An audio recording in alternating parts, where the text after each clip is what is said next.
I was called out on a podcast and now I've got major beef. Listen to this. We know some nice guys. Justin Lamoureux, B. Cone, Brigham, super nice guy. Kyle is nicer than all of them. So just like that, Justin, Brigham, and myself are no longer the nicest guys in the knife-making community. All three of us have to bow down to the one and only Kyle Daly from KH Daily Knives. We're not worthy! We're not worthy! As a retaliation, the three of us have decided to do a collaboration knife and send it to Kyle just to get our nice guy reputation back up. The blade was prepared by Justin Lamoureux. This is his Beaver Creek chopper, and I absolutely love the way that this thing feels in the hand.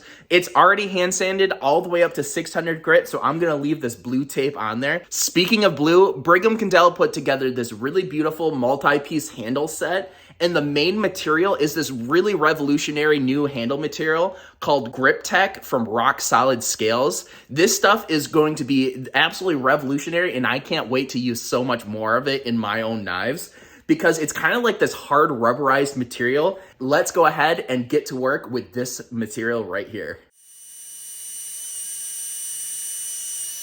Because I'm going to sandblast this handle material, I don't need to go up to a super high grit finish. This 220 is all it really needs. I need to go ahead and drill a bunch of holes. Also, one little tip for all you knife makers, these can't twist clamps are absolutely phenomenal. If you are trying to line things up, the can't twist clamp gives a nice perfect perpendicular force on both sides of your scales. So when you clamp it up like I do before I go ahead and drill in these holes, can't twist. Yes, they are slightly more expensive.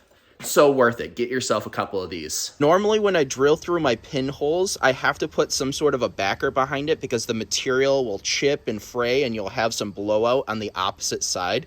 So I put a little piece of G10 just so that when it's drilling through, it drills through the G10 and you don't get that blowout. However, on this one, I did not do that just because I wasn't thinking. Good thing this Grip Tech material doesn't need it, it seems. These holes are absolutely perfect. There's zero blowout. I don't know if it's because the material is tough or it just doesn't chip like that. This is the first time I'm ever using this material and I am just getting blown away by it. So next I'm gonna go ahead and put some pins through here, cut them off, and then we can go ahead and glue this thing up. You can see that Justin already put some really nice scratches all across the inside of the tang where the handle material is going to go. That is actually going to hold on to all of that epoxy, and that is actually going to make a really nice mechanical bond so that this handle material will never budge. But you can see that this is kind of gross, so I'm going to go ahead and clean it up with some acetone. We want to make sure that this is super clean and ready for the glue up. We don't want any dirt or anything underneath there that will allow that epoxy to not stick. You can see there's quite a bit of crud coming off of there. Now let's go ahead and take this handle material. I've got a nice little piece of this purple tape. This is purple painter's tape. This is actually a less adhesive version of the blue painter's tape that a lot of people use. I like the less adhesive because I've got this on the inside of these two handle scales holding them together while I work on them. You can see that it comes apart way easier than that blue tape stuff. Now, it's not like it's going to fall apart or anything, but I find with the blue tape, it kind of is a little bit more difficult to get that apart than it needs to be. So this purple tape is just adhesive enough to hold it together, but not so adhesive that you can never get it apart. And you can see there's a little bit of crud on the inside of there too, so I'm going to go ahead and clean that up with the acetone. Now it's nice and degreased and ready for the glue up. I'm going to be using the G-Flex. That's like a 12-hour epoxy. It takes a long time to set, which means that it's going to hold really, really well. It's by far my favorite epoxy. And the factory for G-Flex is actually just 10 minutes down the road from me. So it's kind of a local company, which makes me feel even better about using it.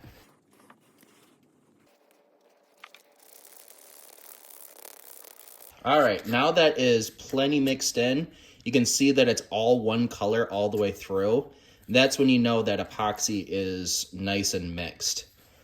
So I'm just gonna go ahead, grab a scale, and start giving myself a nice thin equal coat all the way across. Now we don't need to go super thick with this epoxy, but we wanna make sure that there is a solid amount all the way across. We don't want any sort of blank spots where there's no epoxy. So you're just kind of spreading it around. Feel like a little painter trying to get all of the happy little accidents. We don't make mistakes. We have happy accidents. We want to make sure that there's epoxy down in the pins. Speaking of the pins, now it's time to go ahead and put these pins in. Now it's just adding the blade. And you can see I didn't use all of the pinholes that Justin does. I just like the minimal look of just 4 pins. So now I've got all of the pins pretty equal amount sticking out the other side. You want to make sure that they stick out at least a little bit. We don't want a pin that is, not quite to the edge. So now it's just as simple as adding epoxy to this side and slapping it on. You can see I actually hit all of these with a little bit of sandpaper as well. If you have G10 or any sort of handle material on the inside, you want to go ahead and scuff all this up with some sandpaper as well. I normally do either a 60 or sometimes a 36 grit, depending on the material. And just like on the Tang, you want to have that kind of like sticking force, all of those hills and valleys that will actually hold on to the epoxy. And this can get kind of tricky. Sometimes it doesn't want to line up absolutely perfectly. You just kind of have to coax it in. Sometimes you have to give it a little force, but not too much. You don't want anything to break or crack or come apart. So I got 3, but not the 4th. So this one, I'm just gonna tap it a little bit. And again, not too much force. See, that went through. And now I like to go ahead and even out my pins on each side. There's pins sticking out on both sides. That's what you want. A couple clamps later, nice strong spring clamps to make sure to hold all of the materials together. You can see I've got no air gaps underneath all the way around. That's good. So now we're just gonna go ahead and add some of these clamps, and that is going to kind of squeeze it all together where we want it. So we got a lot of clamps on there. Now the next thing I want to pay attention to is actually up here. You can see there's some squeeze out there.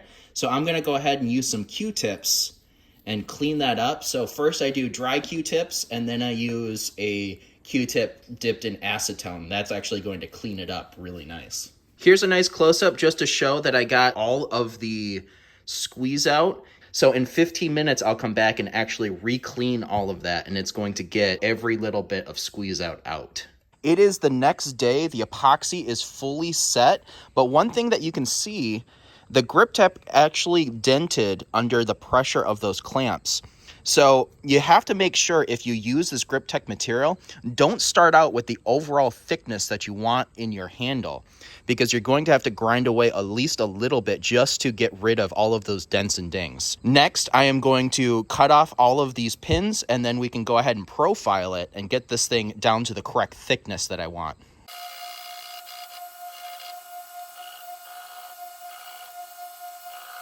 Now that it's completely profiled, I am going to focus up on this area right here. I'm going to use the small wheel attachment and profile this all down to the way that I want it. And I want to spend a little bit of extra time right in that little area where your middle finger, if you're up in a pinch grip, fits. I want to make sure that there's a nice chamfer all the way from that crook all the way to the heel of the blade, just so that it's a comfortable grip no matter where you are all the way across that area.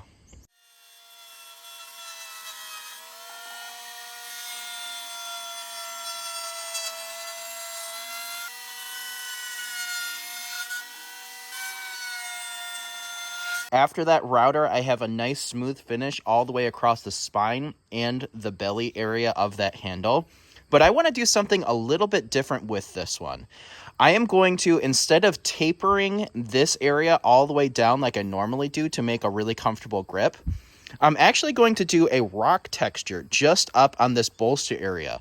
This line right here is going to be the dividing area between the rock texture and the regular flat texture back here. I think that's going to look really cool, and it's going to aid in a really nice grip when you're using this knife.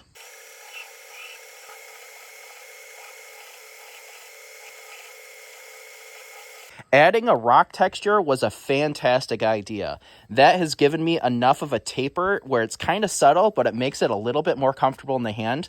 But all of that rock texture made this already grippy material super duper grippy. So let's bump that up just a little bit more and sandblast it.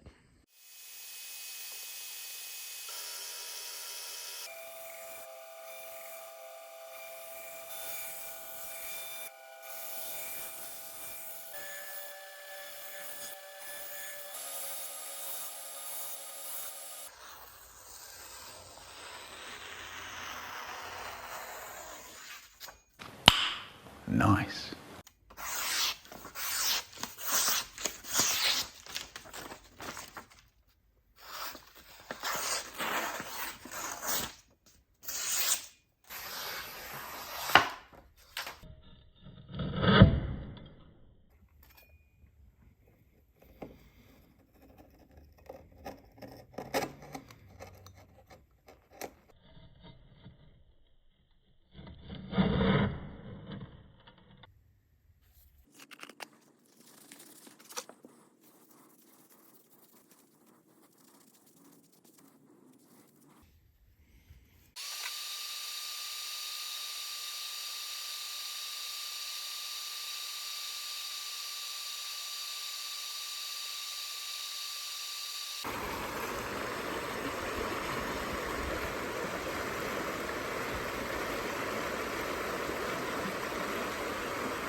Now, I know that I played it up a little bit at the beginning of this video. You know about all that retention stuff, and you gotta put on a little bit of a show to keep people interested in a video. But if you've made it this far into the video, you obviously are really into knife making in general. So I highly suggest that you check out all of the links down in the description. Justin, Brigham Kendall, and Kyle Daly are all great people. And I am so happy that we got together and made this knife for Kyle Daly. He is a great knife maker, and honestly, you should check out all of his tools if you are a knife maker yourself, because he makes some fantastic tools. Brigham Kendall makes some fantastic knives, as well as Justin Lamoureux, Rainy Day Forge. Go check out all the links down in the description. I'll leave the Instagram and whatever other social media out there that they have. Enjoy the end of this video, because I actually am going to get Kyle Daly to open it up. So let's see how he likes it. Got a package today from B-Cone Knives. Here we go.